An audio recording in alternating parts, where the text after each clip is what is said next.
नमस्कार, image news FM 103.6 को दैनिक कार्यक्रममा हाम्रो नेपाल हामी नेपालीमा यहाँलाई हार्दिक स्वागत छ। कार्यक्रममा हाम्रो नेपाल हामी नेपालीमा हामीले मुलुकका कुरा गर्छौं अनि कुरा गर्छौं नागरिकका, विशेष गरी दुःख पाएका नागरिक जसले सदैव शास्ति मात्रै बेहोर्नु परिराखेको छ। जन्मनुको नियति नै दुःख पाउनु र देशका कारण शास्ति भोग्नु भएको छ, त्यसका विरुद्धको खबरदारी गर्छौं। कार्यक्रममा हाम्रो नेपाल हामी नेपालीका माध्यमबाट मुलुक विधिबाट चल्नुपर्छ, कानूनसँग ढंगबाट प्रशासन चल्नुपर्छ, समानता सबैलाई एकै किसिमको हुनुपर्छ, समान ढंगबाट न्याय प्रसारण भयो भने, समान ढंगबाट राज्य सञ्चालन भइदियो भने नागरिकले सुख पाउँछन्, शास्ति भोग्नु पर्दैन। यस अर्थले पनि समान न्यायका लागि, समान व्यवहारका लागि हामीले राज्य सत्तालाई घचघच्याउनका लागि र राज्य सत्तालाई खबरदारी गर्नका लागि कार्यक्रममा हाम्रो नेपाल हामी नेपालीलाई एउटा माध्यम बनाएका छौं। यो नागरिक खबरदारीको एउटा अभियान पनि हो। तपाईका आवाज आज नसुनिएलान् तर भोलि सुनिन्छन्। यस कारणले पनि तपाईले खबरदारी गर्न छोड्नु हुँदैन। समाजमा देखे भएका विकृतिका विरुद्धमा तपाईले खबरदारी गर्नुपर्छ र सरकार, त्यसमा पनि राजनीतिक दलहरूको मनोमनीका विरुद्धमा नागरिकले आवाज घनीभूत गर्न सकेनन् भने दल र सरकार झन पछि झन निरंकुश बन्नेछ। गणतन्त्रका नाममा, लोकतन्त्रका नाममा, प्रजातन्त्रका नाममा जब दलहरू, जब सरकार निरंकुश बन्न थाल्छन्, त्यसपछि मुलुक अन्योलग्रस्त अवस्थामा फस्छ। नागरिकले दुःख मात्रै पाउन थाल्छन्, नागरिकको भविष्य अन्योलग्रस्त हुन्छ। हामी अहिले लगभग त्यही स्थितिमा छौं। सरकार मनोमानी गरिराखेको छ, राजनीतिक दलहरू कमाउ धन्दामा लिप्त भएका छन्, नागरिकका शास्तिहरू, दुःखहरू दिन प्रतिदिन चुलिएका छन्। तर फेरि पनि तपाई हामी चुपचाप सहेका छौं। मानौ देशले अथवा राज्यले तपाई हामीमाथि थुपारिदिएका दुःखहरू, पीडाहरू सहन विवश छौं। हामी सहनका लागि जन्मिएका हौं भनेको जस्तो हाम्रो नियति, हाम्रो जिन्दगी भएको छ। यस अर्थले पनि मुलुकमा गणतन्त्र आएको हो भने गणतन्त्र अनुहार चाहियो हामीलाई। मुलुकमा गणतन्त्र आएको हो भने गणतन्त्रले दिने सौन्दर्यता चाहियो हामीलाई। हामीले यसको खोजी गर्न जरुरी छ।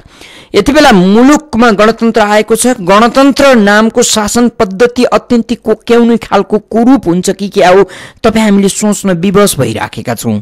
राजनीतिक दल र तिनका नेताहरू र सरकारमा जाने व्यक्तिहरूको अत्यन्तै कमजोर र पाखण्डीपूर्ण व्यवहारका कारण एउटा अत्यन्तै राम्रो र विश्वमा सफल र सबल बन्दै गएको राजनीतिक पद्धति, शासन पद्धतिलाई हामी असफल बनाउने प्रयास गरिराखेका छौं। लोकतन्त्र, गणतन्त्र नागरिकको सार्वभौम स्वतन्त्रतालाई सुरक्षित गर्ने एउटा दरिलो शासन पद्धति मानिन्छ। तर नेपालमा नागरिकका लागि यो अभिशाप भएको छ। यसलाई अन्त्य गर्नका लागि अब नागरिक नै जुर्मुराउने बेला भएको छ। तपाई हामी यति सामान्य कुरामा चिच्याउनु पर्ने भएको छ, यति सामान्य कुरामा खबरदारी गर्ने बेला भएको छ कि त्यो बडो दिगदारी र बडो चिन्ताको विषय छ। सामान्यतया सोचौं, बजारमा उपभोग्य वस्तु, तपाई हामीले प्रयोग गर्ने वस्तुको अनेकन किसिमको तह छ, मूल्य निर्धारण छ। तपाई हाम्रो सोच र चिन्तनले धनीले राम्रो खाने हो, गरिबले नराम्रो खाने हो, धनीले महँगो प्रयोग गर्ने हो, गरिबले सस्तो प्रयोग गर्ने हो भन्ने लाग्छ। तर गणतन्त्रले त त्यो भन्दैन। तपाई तेलको कुरा गर्नुहोस्, गुणस्तरहीन र गुणस्तरीय तेल प्रयोग दुई थरीका तेल बजारमा आउँछन् भने यो गणतन्त्रले दिएको सौन्दर्यता पटक्कै होइन। गरिबको स्वास्थ्य बिग्रनु पर्छ र धनीको स्वास्थ्य राम्रो हुनुपर्छ भन्ने अर्थ हो गणतन्त्रको। यदि राम्रो चीज छ भने, स्वास्थ्यकर छ भने त्यो गरिबका लागि पनि उत्तिकै सहुलियत दरमा भेटिनुपर्छ र धनीका लागि पनि त्यही दरमा भेटिनुपर्छ। अनि गणतन्त्र सफल हुन्छ। अनि मुलुकमा नागरिकले आफ्नो सरकारप्रति, आफ्ना राजनीतिक दलप्रति गर्व गर्न थाल्छन्। अहिले बजारमा हेर्नुहोस् त, गरिबले प्रयोग गर्ने र धनीले प्रयोग गर्ने उपभोग्य वस्तुको अन्तर, र जोसँग पैसा छ उसले यो कहिल्यै सोच्न चाहेन, जोसँग पैसा छैन उसलाई यो सोच्ने फुर्सदै छैन। 20 रुपैयाँ अथवा 40 रुपैयाँको चामल खाने मान्छे पनि तपाई हामी यही छौं र 150-200 रुपैयाँ किलोको चामल खाने मान्छेहरू पनि यही छौं। फेरि पनि स्वास्थ्यका हिसाबले कुन चामलले कस्तो असर पार्छ। यदि सस्तो चामलले मान्छेलाई नराम्रो असर गर्छ भने त राज्यले खुवाउनै भएन नि त। राजनीतिक दलहरू साम्यवादको सपना देख्छन्, राजनीतिक दलहरू समाजवादको सपना देख्छन् र यी दुवै विषयको व्याख्या गर्ने सन्दर्भमा समान व्यवहारको कल्पना गर्छन्। तिनै राजनीतिक दलहरू र तिनकै नेताहरू जसले समाजवाद र साम्यवादको वकालत गरेर आजसम्म राजनीतिलाई भ्रमपूर्ण बनाए, तिनै फेरि सामान्य नागरिक भन्दा 1000 गुणा माथिको जीवन यापन गरिराखेको छ। हामीले कहिले खबरदारी गरेनौं। यो चाहिँ हाम्रो दुर्भाग्य हो। शिक्षाको कुरा गर्नुस्, नयाँ शैक्षिक सत्र सुरु हुँदैछ। राज्यका आज विशेष गरी कम्युनिस्टहरू, राजनीतिक दलहरू जो कम्युनिस्टका नाममा राजनीति गरिराखेका छन्, कांग्रेसहरू पनि जो समाजवादका नाममा राजनीति गरेका छन्, दुवैको अभिष्ट एउटै छ, शब्दावली मात्रै फरक हो, उनीहरूको चरित्र हेर्नुस्। अब शैक्षिक सत्रको कुरा जोडिराखेका छौं। गरिबको नागरिकले पढ्ने सरकारी विद्यालय, जसलाई सामुदायिक विद्यालय भन्छौं, जहाँ धुलो सिवाय केही हुँदैन। धनी जोसँग पैसा छ, जोसँग धेरै पैसा छ, धेरै पैसा हुनेले पढ्ने विद्यालय मासिक एडमिसन गर्दा, भर्ना गर्दा 1.5-2 लाख 3 लाख तिर्नुहुन्छ र मासिक रूपमा 25-30 हजार तिर्नुहुन्छ। अनि समान शिक्षाको परिकल्पना गर्नुहुन्छ। कस्तो दुर्भाग्य छ हेर्नुस्। यही चीज सबै ठाउँमा लागू हुन्छ। सबै यो ढंगको व्यवहारले कहिले समानता होला? गरिब गरिबका गरिब, धनी धनीका धनी, यो ढंगको अवस्थितिमा हामी छौं र फेरि पनि समानताका कुरा सुन्न छोडेका छैनौं। यसकारणले राजनीतिको चतुर्याई, राजनीतिको रकमीपनलाई हामीले चिर्न ढिला भइसकेको छ। गफ एउटा गर्ने, व्यवहार अर्को गर्ने, पुँजीपतिका लागि अर्थनीति तयार गर्ने र गरिबहरूको खुला मञ्चबाट भाषण गर्ने, यो हुँदैन। हेर्नुस्, तपाईलाई एउटा उदाहरण दिउँ। हामी कहाँ नैतिकता भन्ने पटक्कै नभएपछि जसले जे गरे पनि हुन्छ। मन्त्री भइसकेको मान्छे राजदूत भएर राजदूत खान जान्छ। मन्त्री भइसकेको मान्छे उपप्रधानमन्त्रीको राजनीतिक सल्लाहकार भएर खान जान्छ। कारण के? त्यहाँ खान पाइन्छ। जति खाए पनि अघ्याउने भुँडी हाम्रा नेताहरूको छैन। फेरि यसैलाई उनीहरूले बखान कसरी गर्छन् भने उदारता हो यो। मन्त्री भएको मान्छे राजदूत हुन नहुने के छ? उदारता हो यो। मन्त्री भएको मान्छे एउटा मन्त्रीको, अर्को मन्त्रीको अथवा उपप्रधानमन्त्रीको कसको राजनीतिक सल्लाहकार नहुनु भन्ने के छ? यी चाहिँ उसका लागि गरिएका व्याख्या हुन्, देशका लागि गरिएका व्याख्या होइनन्। यसर्थले यस्ता भ्रमपूर्ण कुराहरू छरेर देशलाई सधैँ अन्यलको भुमरीमा नचाइरहने चतुर खालको राजनीतिबाट तपाईँ हामी जोगिनु छ। देशमा कानुन चाहिन्छ र त्यही कानुनले जस्तो समानता दिन्छ त्यो समानता तपाईँ हामीले भोग्न बाध्य हुनुपर्छ। यहाँ कानुनका कारण होइन, व्यक्तिको बोली र सनकका कारण तपाईँ हामीले जिन्दगी यापन गरिराखेका छौँ। दुर्भाग्य त यहीँनिर छ कि तपाईँ हामी कति सहन सक्ने, हाम्रो जिन्दगी कति इस्पात भइसक्यो कि त्यो सहनको बेहद हामीले सहिसक्यौँ। पीडाले अब हामीलाई, अपमानले अब हामीलाई छुन छोड्यो।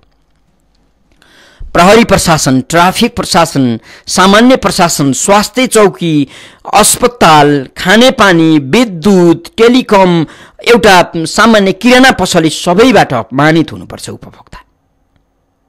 हामीले यो संस्कार बसाउन सकेनौँ कि जुन ठाउँमा तपाईँ ठगिनुहुन्छ नि त्यो ठाउँमा विद्रोह। विद्रोह भनेको जहाँ तपाईँले एउटा पसलमा गएर पानी किन्नुभयो, एउटा पसलमा गएर एक बोरा चामल किन्नुभयो, तपाईँ ठगिएको जब तपाईँ पत्तो पाउनुहुन्छ त्यसपछि त्यस्तो पसल तोडफोड गर्नुहोस् भनेको होइन। विद्रोह, यो शालीन विद्रोह, यो संस्कार हामीले बसाउन जरुरी छ कि हामी बसौँ। यो पसलले मलाई ठग्यो, सावधान, तपाईँ पनि ठगिन सक्नुहुन्छ। हामीले यो गर्ने हिम्मत सान्न सक्नुपर्छ। तर दुर्भाग्य यो किन गर्दैनौँ भने म ठगिएँ भनेर म खुला बाटोमा सडकमा उभिएर चिच्चाइरहँदा त्यो ठग्ने पसललाई कारबाही गर्ने निकाय कहाँ छ? बरु उल्टै तपाईलाई त्यही पसलले प्रहरी बोलाएर बौला घोषणा गरिदिनेछ र थुन्निदिनेछ। यस्तो ढङ्गको अपमान हामीले सहिराखेका छौँ। अपमान धेरै सहनु राम्रो होइन र जहाँका नागरिकले अपमान धेरै सहन्छन् त्यो देश अपमानित हुन्छ र त्यो देश कमजोर हुन्छ। हामीले सहने, हाम्रो सहनशीलताले देशलाई कतै अपमान भइराखेको छैन, कतै देश कमजोर भइराखेको छैन। जुन देशका नागरिक सम्मानित हुन्छन् र जुन देशका नागरिक समान ढङ्गको जीवनयापन गरिराखेका हुन्छन् त्यो देश बलियो हुन्छ, त्यो देश समृद्धशाली हुन्छ, त्यो देशको कानुनले राज गर्छ, त्यहाँ व्यक्तिले राज गर्दैनन्। यो कुरा हामीले बुझ्न सकिराखेका छैनौँ। कार्यक्रम हाम्रो नेपाल, हामी नेपालीमा हुनुहुन्छ। कार्यक्रममा हामीले तपाईँ श्रोता मित्रलाई आमन्त्रण गर्छौँ। 40065323 र 40065324मा तपाईँले फोन गर्न सक्नुहुन्छ।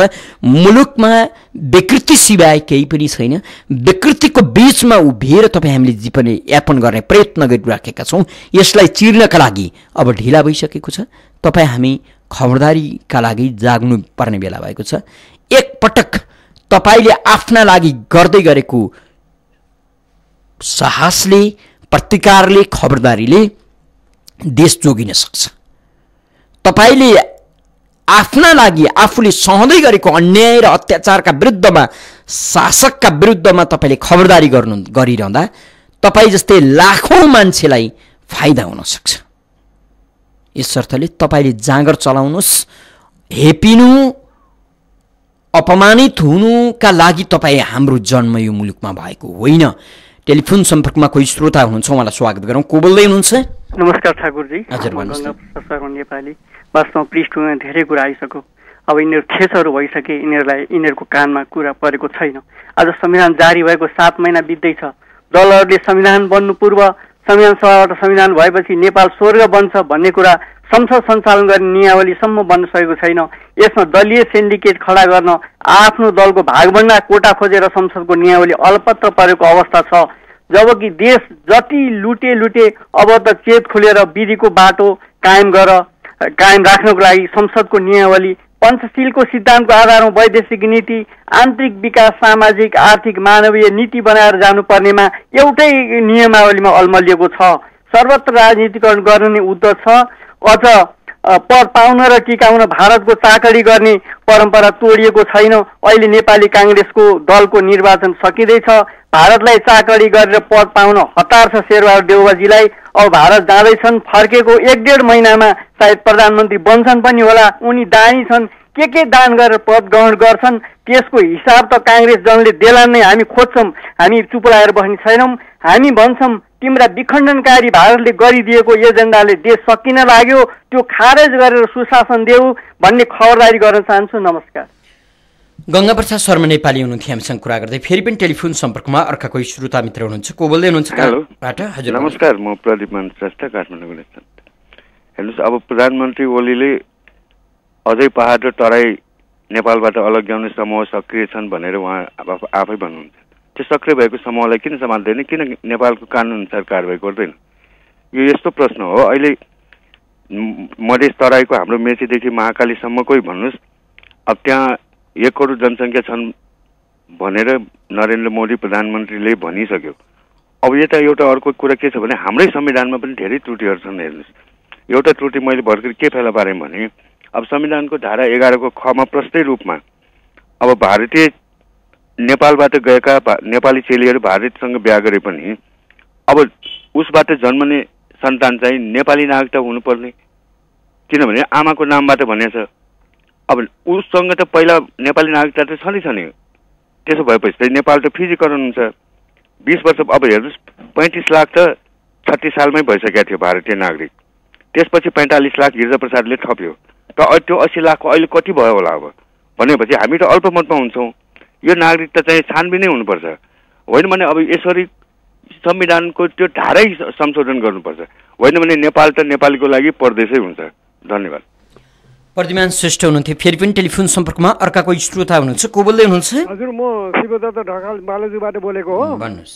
अब यो खस आर्य भनेर जुन किसिमको संविधानमा लेख्यो, अनि यो खस आर्य अलि जो संविधानको अनुसार फेरि नेपाली काङ्ग्रेसले पनि खस आर्य यस्तो गराउँदैछ।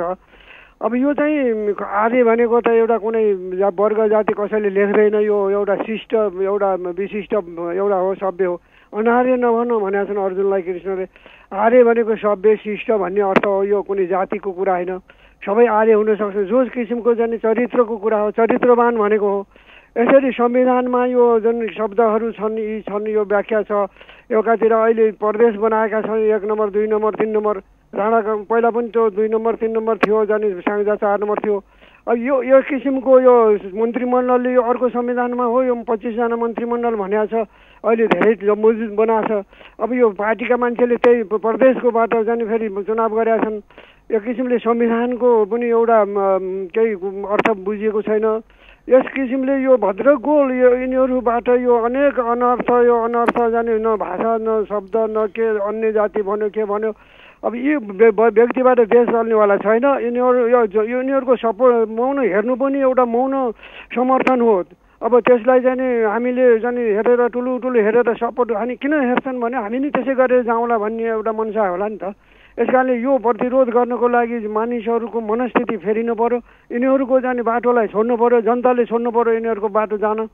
अब यो यिनीहरूलाई हटाउनु पर्यो। यस्तो किसिमको देशमा अब यो के हुन्छ, भोलि विस्फोटन हुनसक्छ, विप्लव हुनसक्छ।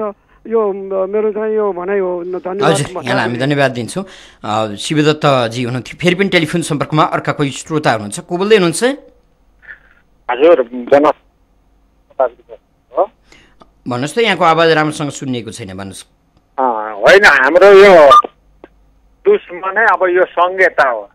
तपाईँको हामीले यो शास्ति भोगेकै थियौँ नि त।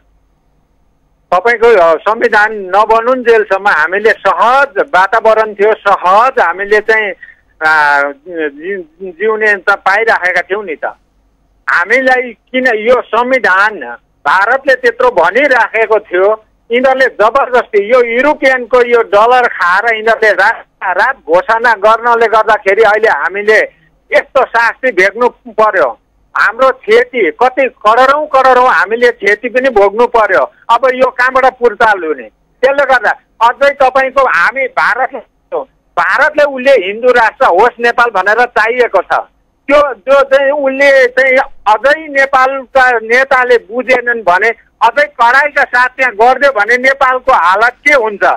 यिनीहरूले गर्ने क्षमता यिनीहरूको के छ? केही पनि छैन, जिरोमा छ। तपाईँ उहाँ सम्झौता भन्छन्, त्यो चाइनाको सम्झौता त्यो बाटो खोल्न उगर्नलाई वर्ष दिन लाग्छ भट्टाभट गरे पनि। तर त्यहाँबाट हामीले पुरा जति पनि भारतबाट सजिलो र उस त्यो हुन सक्दैन। हजुर, यहाँलाई हामी धन्यवाद दिन्छौँ। नेत्रबहादुर बस्नेत हुनुहुन्थ्यो हामीसँग कुरा गर्दै। कुनै एउटा शासन पद्धति गलत पक्कै पनि होइन। राज संस्थामै पनि तपाईँ हामीले सहज ढङ्गबाट जीवनयापन गर्न पाएका भए, सबैका बच्चाहरू एउटै स्तरको विद्यालयमा पढेर अत्यन्तै काबिल बन्न सकेका भए, तपाईँ हाम्रो रोजगारी यही मुलुकमा सिर्जना भएको भए, तपाईँ हामी आफै आर्थिक रूपमा समुन्नत भइदिएको भए, हामीलाई सम्भवतः राजनीतिक दलहरूको आवश्यकता पर्थेन होला। मुठ्ठीभरका केही मान्छेहरूले लुटे, मुठ्ठीभरका मान्छेहरूको जिन्दगी अचाक्ली भयो, उनीहरूकै मुठीमा मुलुकको जायदाता भयो, उनीहरू नै भूमिपति भए, अरबपति भए। यसकारण तपाईँ हामीलाई चिडचिडाहाट भयो। हामीले राजनीतिक दलहरू खोज्यौँ, राज संस्थाको विकल्पमा दलहरूलाई स्थापित गऱ्यौँ। दलहरू सक्रिय भए, सफल भए, गणतन्त्र आयो। 46 पछिको अहिलेसम्मको दौरानमा दलहरू राजतन्त्रभन्दा स्वभावले, चरित्रले, क्रियाकलापले बिल्कुल भिन्न हुन सकेनन्। बरु अझ माथि उक्लने प्रयत्न गरे। हिजो राज संस्था वरिपरि, राजतन्त्र वरिपरि, दरबार वरिपरि घुमेर लुटी खान पल्किएका सीमित व्यक्तिहरू थिए भने अहिले दलहरू वरिपरि घुमेर लुटी खान पल्कनेहरूको सङ्ख्या अधिक भयो र देश झन् बर्बाद भयो। र हामीलाई अहिले संघीयता, गणतन्त्र चिडचिडाहाट भएको। संघीयताले तपाईँ हामी बर्बाद भयौँ, गणतन्त्रले बर्बाद भयौँ भनिहाल्ने भन्दा पनि हाम्रो नेतृत्वको चरित्रले हामी बर्बाद भयौँ।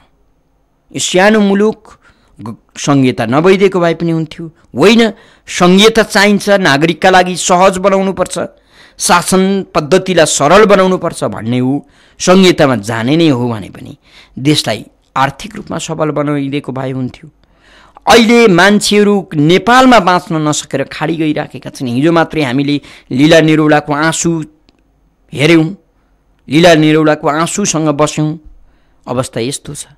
एकजना मान्छेले त आफ्नो भाइको मृत्युसँग लड्दै गरेको सङ्घर्षलाई मिडियामा ल्याउन सक्यो, सबैले कहाँ सक्छन्?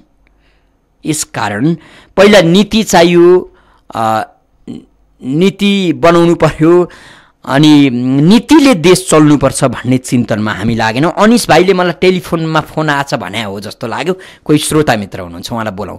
को बोल्दै हुनुहुन्छ? हेलो नमस्कार, BP Dhakal बनस्थलीबाट। Hello BP Dhakalji भन्नुहोस्, सुनिएको छ। अब हेर्नुहोस्, जुन तरिकाले अहिलेका राजनीतिक दलका नेताहरूले हामी नेपाली जनतालाई भेडा बाख्रा जस्तै सोचे, मैले यो प्रसङ्ग कहाँ जोडिराखेको छु भने हामीले चेलीबेटी बेचबिखनलाई मात्रै चेलीबेटी बेचबिखन भन्यौँ, तर युवा जनशक्ति बेचबिखन गरेका छन् यी राजनीतिक दलहरूले। त्यो चाहिँ बेचबिखन हो कि होइन? विदेशमा बेचेर तपाईँको रेमिटेन्सले देश चल्छ, रेमिटेन्सले उनीहरूको घर चल्छ भन्ने सोचाइ कतिसम्म यो बेचबिखन हो कि होइन? पहिलो प्रश्न त्यहाँ भयो यी नेपाली नेताहरूलाई। दोस्रो, तपाईँको अहिले भूकम्प पीडितहरूले बर्खा टारे, हिउँद टारे, हेर्नुहोस् त्यो भेडा बाख्रा लड्या जस्तो लडिराखेका छन्, छोडिदिइराखेका छन्। अब नेपाली जनताले भनौँ कि यी राजनीतिक दलहरूलाई अब आउने बर्खा र हिउँद त्यो ठाउँमा बिताउन लगाउँ, त्यहाँका जनतालाई ल्याएर सिंहदरबारमा राखौँ। त्यो उनीहरूले बिताउन सक्छन् सक्दैनन् त्यही स्थितिमा। अनि बल्ल उनीहरूको दिमागमा चेत खुल्थ्यो कि त्यसले गर्दा यी सबै विकृति विसङ्गति र हाम्रो देशलाई राष्ट्र र राष्ट्रियता बचाउनको लागि भोलि राष्ट्रिय एकता मञ्चले चक्रपथ परिक्रमा गर्दैछ। भोलि 11 बजे तपाईँको ढुङ्गेधाराबाट सुरु भएर पुरै चक्रपथ परिक्रमा गर्दैछ। सम्पूर्ण राष्ट्रभक्ति जनताहरूलाई आउनलाई हामी धन्यवाद दिन्छौँ। बिपी ढकाल हुनुहुन्थ्यो हामीसँग कुरा गर्दै। फेरि पनि टेलिफोन सम्पर्कमा अर्का कोही श्रोता मित्र हुनुहुन्छ, उहाँलाई स्वागत गरौँ। को बोल्दै हुनुहुन्छ? नमस्कार ठाकुरजी। हजुर भन्नुहोस्। हेलो हजुर हजुर सुनिएको छ, भन्नुहोस् त। नेपालमा त्यति बेला लोकतन्त्र मानिन्छ जति बेला नयाँ नेपाल तन्त्रलाई खत्तम गर्छ र दोस्रो शक्ति तन्त्र अहिले उफ्रिरहेको छ, यसलाई खत्तम गर्नुपर्छ। तब मात्र नेपालमा लोकतन्त्र भनेर हामीले सास फेर्नु पाउँछ। यी दुईटालाई खत्तम गर्नु पर्यो। मैले पटक पटक भनेर आएको छु। फेरि शेरबहादुर देउबा प्रधानमन्त्री, इसारा उता छ, नाच्ने यिनीहरू छ, जनतालाई भोक मार्ने यिनीहरू हो। कसैलाई दोष नदिउँ, हामी हो दोषी। यो तन्त्र खत्तम गर्नुपर्छ। पहिला नयाँ नेपाल बनाउँछु भनेर त्यो तन्त्रलाई मार्नु पर्यो। दोस्रो अहिले शक्ति तन्त्र निक्ले, यिनलाई मार्नु पर्यो। अनि मात्रै लोकतन्त्रमा हामी बास गर्छौँ, होइन भने यो नेपाल कहिले बन्दैन। लोकतन्त्रमा हामी बस्नुपर्छ, यति भन्न चाहन्छु। हस्, धन्यवाद। हजुर, मुन्ना गुरुङ हुनुहुन्थ्यो हामीसँग कुरा गर्दै। इमेज न्युज एफएम 103.6 सुनिरहनु भएको छ। कार्यक्रममा हाम्रो नेपाल हामी नेपालीमा हुनुहुन्छ। कार्यक्रममा हाम्रो नेपाल हामी नेपालीमा तपाईँ पनि सहभागी हुन चाहनुहुन्छ भने हाम्रो स्टुडियोको टेलिफोन नम्बर 40065323 र 40065424 मा फोन गर्न सक्नुहुन्छ। टेलिफोन सम्पर्कमा कोही श्रोता मित्र आइसक्नु भएको छ, उहाँलाई स्वागत गरौँ। को बोल्दै हुनुहुन्छ? हजुर नमस्कार, ओम कार्की स्वयम्बाट। अब जति कुरा यहाँले अघि नै पृष्ठभूमिमा भन्नुभएको त्यसमा के कुराहरू चाहिँ मात्रै हामीले थप्ने कुरा आयो र जुन अहिले भूकम्प पीडितलाई राहत वितरण गर्नलाई चाहिँ गाविसका सचिवहरूले असहयोग गरेर त्यो काम ठ्याप्पै पारेका छन्। यो मिडियामा चाहिँ प्रशस्त आइरहेको हो र मिडियाले हामीलाई नै जानकारी गराएर हामीले जान्ने बुझ्ने हो। यदि साँच्ची नै राजनीतिक दलहरू हरेक क्षेत्रमा यसै गरी अन्धारमा हिँड्ने हो भने राजनीतिक दल किन चाहियो? र यो पहिलाकै भनौँ चाहिँ के अरे पञ्चायतका हालै ठिक थियो। अब गाविस सचिवले 100% भत्ता चाहियो भनेर चाहिँ आन्दोलन गरिरहँदाखेरिमा जो यो देश हाँक्ने कार्यकारिणी प्रमुख प्रधानमन्त्री लगायत अरू मन्त्रीहरू, सम्बन्धित विभागका मन्त्रीहरू किन बस्नु पर्यो? त्यसलाई कारवाही नगर्ने हो भनेदेखि के त्यहाँ ती बिना ठ्याक्कै अरू राखेर त्यहाँ चल्दैन? जति भने पनि चल्छ नि। ती सचिवलाई त्यहाँ हटाएर त्यहाँ जिल्लाको कुनै पनि एउटा कर्मचारीलाई चाहिँ अधिकार दिएर चाहिँ लाग्यो भने त पक्कै पनि त्यो भूकम्पमा पीडित भएर पहिला चाहिँ तपाईँको चाहिँ बर्खा त्यसै चाहिँ पीडित भएर बिताए, हिउँ त्यसै गरी चाहिँ के अरे बिताए। अब फेरि चाहिँ के अरे बर्खा आइसक्यो। अब पनि राज्यले त्यो निर्णय गरेर जो मागेको पैसा नेपाली कांग्रेसका चाहिँ के अरे अर्थमन्त्री रामशरण महतले विश्वसँग चाहिँ मागेर दाताले दिएको पैसा पनि सही यथार्थमा बाँड्न नसक्ने यो यथार्थ सरकार चाहिँ होइन र यो सरकार चाहिँ यसै गरी बसिरहने हो भने पक्कै पनि अधिकार चाहिँ छैन भन्न चाहे। हजुर नमस्कार। हजुर ओमकार के हुनुहुन्थ्यो स्वयम्भूबाट। फेरि पनि टेलिफोन सम्पर्कमा अर्का कोही श्रोता मित्र हुनुहुन्छ, उहाँलाई स्वागत गरौँ। को बोल्दै हुनुहुन्छ? टेलिफोन सम्पर्कमा कोही श्रोता आइसक्नु भएको छ। को बोल्दै हुनुहुन्छ, कहाँबाट? कोही श्रोता मित्र टेलिफोन सम्पर्कमा हुनुहुन्थ्यो, उहाँसँगको सम्पर्क स्थापित हुन सकेन। फेरि अर्का कोही श्रोता हुनुहुन्छ। को बोल्दै हुनुहुन्छ? हजुर भन्नुहोस् न। ठाकुरजी तपाईँलाई धेरै धेरै नमस्कार। कहाँबाट को बोल्नुभयो हजुर? म मरुटोलबाट अनामिका। हजुर मरुटोलबाट अनामिका। भन्नुहोस् त हजुर। ठाकुरजी हो? म हो, बोल्दैछु हजुर, बोल्दैछु। म तपाईँलाई धेरै धेरै धन्यवाद। तपाईँले जुन कुरा गर्नुहुन्छ त्यो कुरा सुन्दा मलाई धेरै दुःख र आँसु आउँछ। तर यो कुरा सुन्ने को छ सर? कसैले पनि सुन्दैन के। हजुर हजुर। अरे तपाईँलाई मात्रै बोल्ने जस्तो भइरहेछ यहाँ, होइन? अब कति बोल्ने हामी त सुन्दा सुन्दा त्यो बेलन जस्तो भइसक्यो के।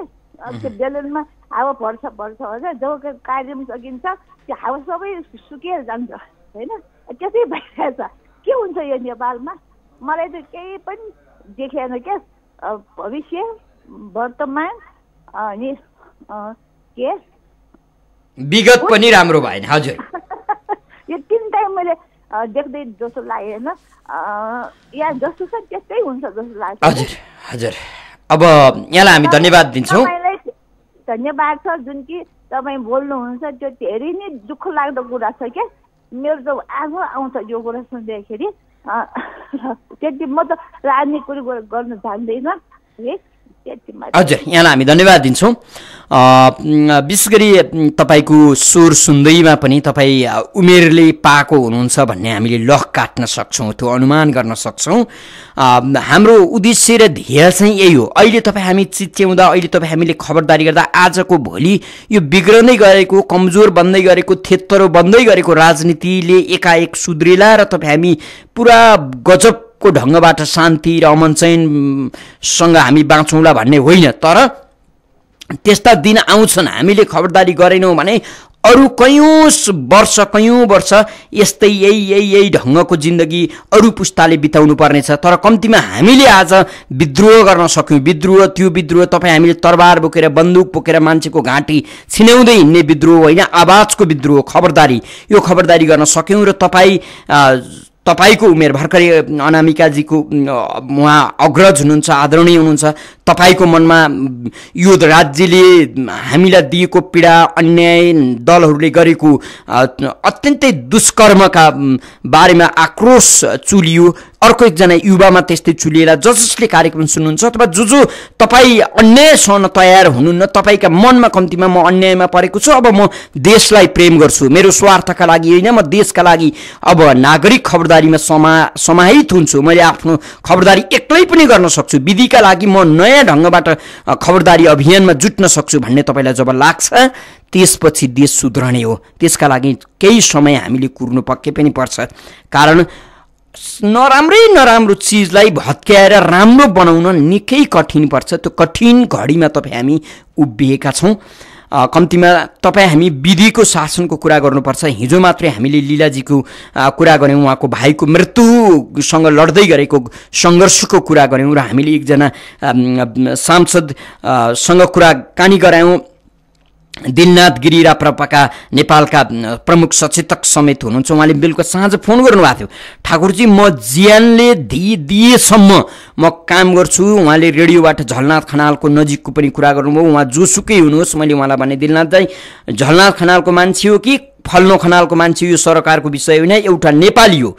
नेपालीका हिसाबले तपाईँले सहयोग गर्नुहोस्। यो सहयोगले मात्रै पुगेन, तपाईँले नयाँ कानुन, यदि कानुनमा त्यो रहेनछ श्रम गर्नका लागि विदेशिएका युवाहरू, अझ विशेष गरी खाडीमा जाने युवाहरू जहाँको नेपाल र त्यहाँको वातावरण निकै बिल्कुल भिन्न छ, उनीहरूको जीवनमा उनीहरूको स्वास्थ्यमा जब खराबी आउँछ त्यसको सम्पूर्ण जिम्मेवारी राज्यले लिनुपर्छ। त्यस्ता युवाहरू बिरामी पर्न साथ तत्काल नेपाल जान्छु भन्दा नेपाल ल्याएर उपचार गराउने त्यो वातावरण राज्यले गर्नुपर्छ र त्यसको लागि कानुन आजै बनाउनुपर्छ। कानुन बनाउनमा तपाईँ लाग्नुहोस्, तपाईले यति काम गरिदिनु भयो भने लाखौं लाख नेपाली युवाले तपाईलाई आशिष दिनेछन्, तपाईँ सफल हुनुहुनेछ। यसमा किञ्चित तपाईले मन साँगुरो नगराउनुहोस्। आजका यी लीलाजी मेरो कोही होइन, लीलाजीसँग हिजो बिहान मात्रै भेट भएको हामीसँग। लीलाजी एउटा प्रतिनिधि पात्र हुनुहुन्छ, उहाँले भोगेको दुःख खाडीमा रहेका लाखौं लाख युवाहरूले भोगिरहनु भएको छ। कम्तीमा त्यो दुःख सार्वजनिक गर्न सकियो भने नेपाल सरकारले कानुन बनाइदेला र अरू युवाहरूलाई, अरू साथीहरूलाई सजिलो होला, तपाईँ हामीलाई सजिलो होला भन्नका खातिर पनि हामीले काम गर्ने हो। दिलनाथ गिरीले वचन दिनुभएको छ त्यो कानुन बनाउन म लाग्ने छु र त्यो कानुन रहेनछ भने म मन्त्रीसँग झगडा गर्नेछु। अब मन्त्रीसँग भेटाउन लीलाजीलाई लाँदै पनि छु, मैले काम सफल गर्नेछु भन्नुभएको छ र दिलनाथ मान्यज्यूलाई भनेको छु तपाईँले यो काम सफल गरिसकेपछि कामको सफलताका बारे तपाईँसँग फेरि हाम्रा श्रोतामाझ तपाईँलाई उभ्याउने प्रयत्न पनि म गर्नेछु भनेको छु। कार्यक्रममा फेरि अर्का कोही श्रोता हुनुहुन्छ, उहाँलाई स्वागत गरौँ। को बोल्दै हुनुहुन्छ? कोही श्रोता मित्र टेलिफोन सम्पर्कमा हुनुहुन्छ, को बोल्दै हुनुहुन्छ कहाँबाट? कोही श्रोता टेलिफोन सम्पर्कमा हुनुहुन्न। हामी 40065323 र 40065324 तपाईँले फोन गर्न सक्नुहुन्छ। विशेष गरी हामी तपाईँको सक्रियता र तपाईँ हरेक ठाउँमा जुन ढङ्गबाट अपमानित भइरहनु भएको छ त्यसका विरुद्धमा जाग्नुहोस् भनिराखेका छौँ। हेर्नुहोस्, तपाईँ हामी उपभोक्ता भएर गइसकेपछि कुनै ठाउँमा अपमानित हुनु हुँदैन र ठगिनु हुँदैन। ठगिनु भनेको लुटिनु हो, अपमानित हुनु हो। हामी कहाँ तपाईँ याद गर्नुहोस्, एउटा पसलले भर्खर पसल गरेको छ, उसले तपाईँलाई बडो सम्मान गर्छ, हजुर भन्छ। अब 2 वर्षपछि जानुहोस् ऊ अलिकति स्थापित भइसकेको हुन्छ, 4 वर्षपछि जानुहोस् अलिकति स्थापित हुन्छ, उसले त्यसपछि तपाईँलाई ललकार्न थाल्छ। बजार मूल्यभन्दा उसले 10 गुणा बढी असुली राखेको हुन्छ। किन यति धेरै लिनुभएको छ, अलिक कम गर्नुहोस् भन्नुभयो भने उसले तपाईँलाई झपार्छ र तपाईँलाई अपमानित गरेर घोक्री ठ्याक लगाएर आफ्नो पसलबाट बाहिर हुत्याइदिन्छ। यो कारण के होला? हामीसँग नीति छैन, कानुन छैन। तपाईँले बजारमा एउटा कोट सिलाउन चाहनुभयो भने कोट सिलाएको 1000 हो कि 3000 हो, त्यो न्यूनतम त हुनु पर्यो नि त।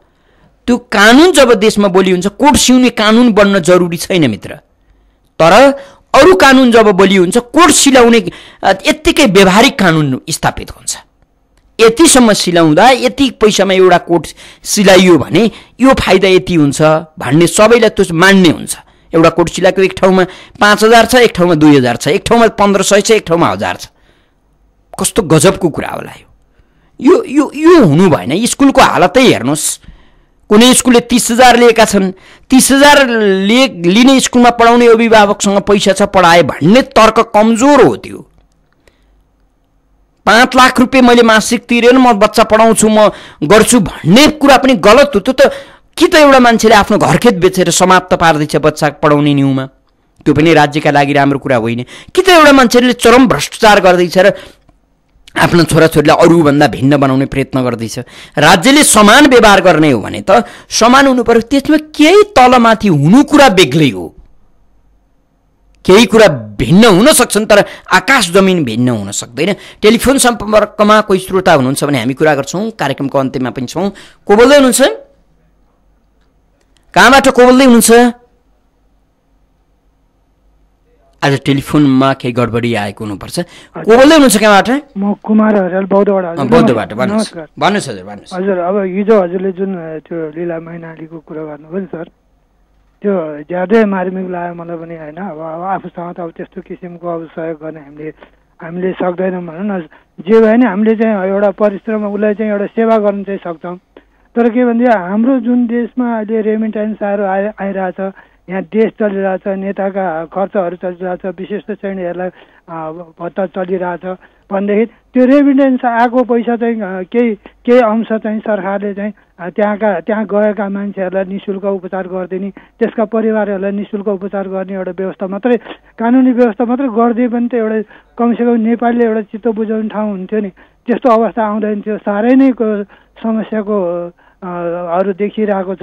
यसले गर्दा चाहिँ ज्यादै नै मान्छेहरू दुखित भएको छन्। यो सबैलाई यो पीडा भइरहेछ। यो पीडाको लागि चाहिँ हामीले चाहिँ के गर्नुपर्ने हो, अब बाटैमै गएर सुत्नुपर्ने हो कि जस्तो भइसक्यो सर। नमस्कार। हजुर हजुर, कार्यक्रमको निर्धारित समय सकि पनि सकेको छ। कार्यक्रममा हाम्रो नेपाल हामी नेपाली सुनेर र कार्यक्रममा आफ्नो सहभागिता जनाइदिएर साथ दिनुहुने सम्पूर्ण श्रोता मित्रलाई धेरै धेरै धन्यवाद दिँदै सहकर्मी अनिस साक्यका साथमा ठाकुर बेलबासी बिदा हुन्छु। नमस्कार।